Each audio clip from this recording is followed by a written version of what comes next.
මාසයක් වගේ කෙටි කාලයක් ඇතුළත ඔයාගේ උස වැඩි කරගන්න පුළුවන් කියලා ඔයා දන්නවද? ඉතින් අද අපි ඒ ගැන මේ වීඩියෝ එකෙන් කතා කරමු. ඉතින් වීඩියෝ එකට යන්න කලින් ඔයා තාමත් මාව subscribe කරලා නැත්නම් මාව ඉක්මනටම subscribe කරලා මාත් එක්ක දිගටම set වෙලා ඉන්න. එහෙනම් අපි යමු වීඩියෝ එකට. මුලින්ම අපි බලමු ඔයාගේ උස යන එක තීරණය කරන සාධක මොනවද කියලා. number 1 ජාන. අපේ උසෙන් 80%ක්ම තීරණය වෙන්නේ අපේ දෙමාපියන්ගේ ජාන මත. number 2 හෝමෝන. HGH කියන හෝමෝන් එක තමයි අපේ උස යන එකට ප්‍රධාන වශයෙන් බලපාන්නේ. number 3 පෝෂණය සහ ජීවන රටාව. ජාන වලින් කවර් කරන 80% අරුණම ඉතුරු 20% තියෙන්නේ අපේ අතේ. මාසයක් ඇතුළත වෙනස් කරන්න පුළුවන් වෙන්නේ මෙන්න මේ කොටස තමයි. ඒත් එක්කම අපි බලමු ඔයා තවත් උස නොයන්න බලපාන්න පුළුවන් සාධක මොනවද කියලා. සයින් number 1 ගිය අවුරුදු 2-3 ඇතුලේ ඔයාගේ ෂූ සයිස් එක වැඩි වුණේ නැත්තම් විශේෂයෙන්ම ඔයා අවුරුදු 18ට වඩා අඩු කෙනෙක් නම් මේක හොඳ සයින් එකක්. ඔයා තවත් උස යන්නේ නැහැ කියලා කියන්නේ. සයින් number 2 ඔයාගේ මූණේ ඇක්නිස් එන්නේ නැත්තම්. ගොඩක් වෙලාවට ඇක්නිස් එන එක අවුරුදු 19ත් 23ත් අතර කාලෙදී නතර වෙනවා. ඒ තමයි ඔයාගේ වර්ධනය නතර වෙලා කියන්න පුළුවන් හරිම වයස. මොකද මේ කාලෙදී ඔයාගේ හෝමෝන්ස් රෙගියුලේට් වෙනවා. සයින් number 3 ඔයාගේ උස යන බලාපොරොත්තුව දැනටමත් අතහැරලා ඉන්න කෙනෙක් නම්.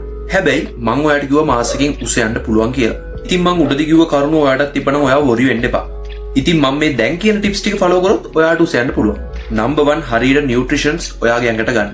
ඔයා මාසයක් ඇතුළත හරියට උස යන්න try කරනවා නම් ඔයා මේ දේවල් හරියට ගන්න try කරන්න ඕනේ. number 1 protein. අස්තිවල සහ පේශිවල වර්ධනයට ප්‍රෝටීන් කියන්නේ අත්‍යවශ්‍යම සාධකයක්. number 2 calcium. ඇටකටු ශක්තිමත් වෙන්න නම් කිරි, යෝගට් සහ කොළ පැහැති පලා වර්ග වගේ කැල්සියම් බහුල ආහාර ඔයාගේ ආහාර වේලට එකතු කරගන්න ඕනේ. number 3 vitamin D.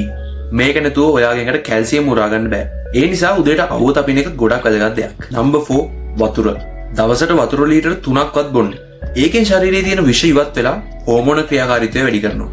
ඊළඟ දේ තමයි ස්ට්‍රෙචින් ඇන්ඩ් එක්සර්සයිසස් කියන්නේ. දැන් අපි බලමු ඇඟ ඇදෙන ව්‍යායාම මොනවද කියලා. number 1 හැඟීම්. දවසට විනාඩි 5-10ත් අතර ප්‍රමාණයක් බාර් එක ඇදිලා ඉන්න.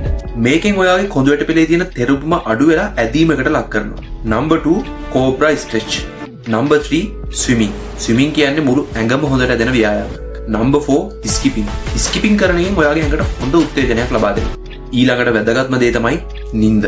ඔයා දන්නවද අපි උස යන්නේ නිදාගෙන ඉන්නකොට කියලා? අපි ගැඹුරු නිින්දක ඉන්නකොට තමයි මම අර කලින් කිව්ව HGH කියන හෝමෝන් එක නිපද වෙන්නේ. ඒ නිසා අවම වශයෙන් රැට පැය 7කවත් හොඳ නිින්දක් ගන්න try කරන්න. රෑ 10ට කලින්වත් ඔයාට නිින්දට යන්න පුළුවන් නම් ඔයාට හොඳ රිසල්ට් එකක් ගන්න පුළුවන්. ඊළඟට ඔයා කරන්න ඕන දේ තමයි ඔයාගේ posture එක නිවැරදිව හදාගන්න. ගොඩක් අයගේ ඇත්ත මුස පේන්නේ නැත්තේ එයාලගේ වැරදි ඉරියව් නිසා. කොන්ද නමාගෙන ඉන්න එපා. ඔයා ඇවිදිනකොට පපුව ඉස්සරහට දාලා කෙලින් ඇවිදින්න.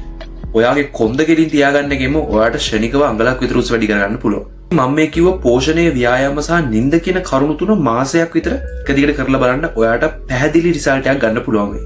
ඉතින් මේ වීඩියෝ එක වැදගත් නම් ලයික් කරන්න, කමෙන්ට් කරන්න. ඒ වගේම මේ වීඩියෝ එක වැදගත් කියලා ඉතින් අලුත් එක මේ වීඩියෝ එක ෂෙයා කරගන්නත් අමතක කරන්න එපා. එහෙනම් good luck.